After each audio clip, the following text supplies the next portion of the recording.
Kenapa saya tak bagi tahu Tan Sri Muhyiddin Yassin? Saya nak bagi tahu saya ni ketua pembangkang.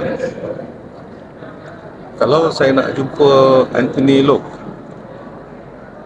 dia DAP, boleh? Saya ketua pembangkang, dia menteri. Saya ketua pembangkang nak jumpa Timbalan Perdana Menteri, boleh?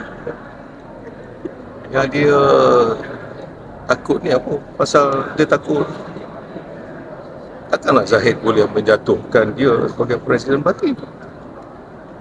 Itu hanya alasan kerana nak pecat saya. Jadi tak payahlah nak cerita panjang-panjang. Pada saya, ini macam budak-budak lah. Ya, kita dah,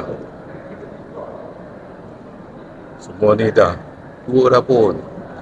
Tak payah buat cerita yang bukan. Dan saya dah maklumkan pun bahawa yang penting pada kita penyatuan umat Melayu.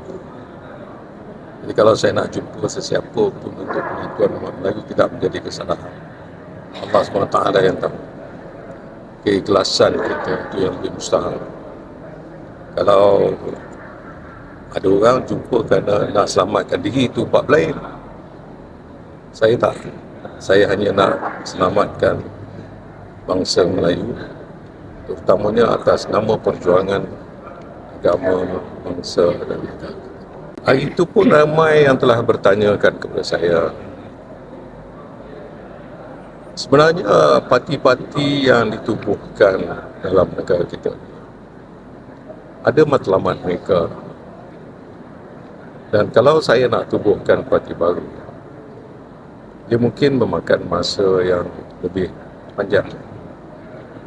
Jadi sebab itu ramai daripada kalangan pemimpin parti-parti yang kecil-kecil ini merasakan mungkin dengan adanya saya boleh membawa parti itu lebih besar dan menjadi salah satunya pemain di peringkat nasional kita. Maka mungkin sebab itu mereka jemput saya.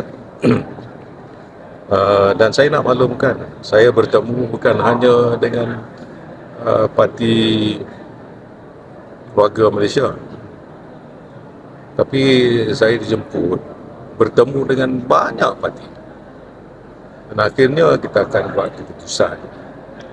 Cuma baru-baru ni masa di Parlimen, reporter tanya saya, ini parti PKM ni presiden dia mengaku bahawa saya dah bertemu, jumpa dan ambil.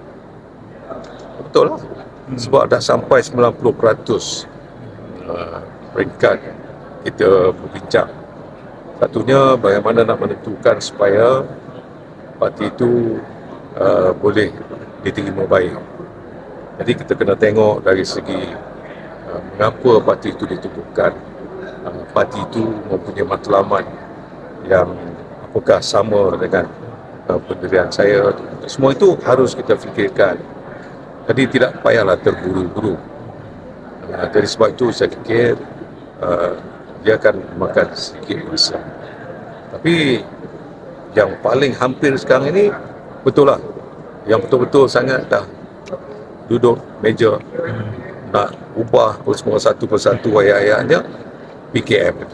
Kita sedang fikirkan bagaimana untuk kita menentukan bahawa perjuangan kita ini boleh diterima baik oleh rakyat di bawah sana.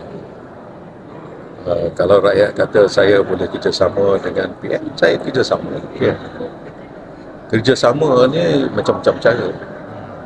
Kalau saya boleh kerjasama dengan orang lain, masalahnya yang penting pada saya supaya matlamat perjuangan kita itu tercapai.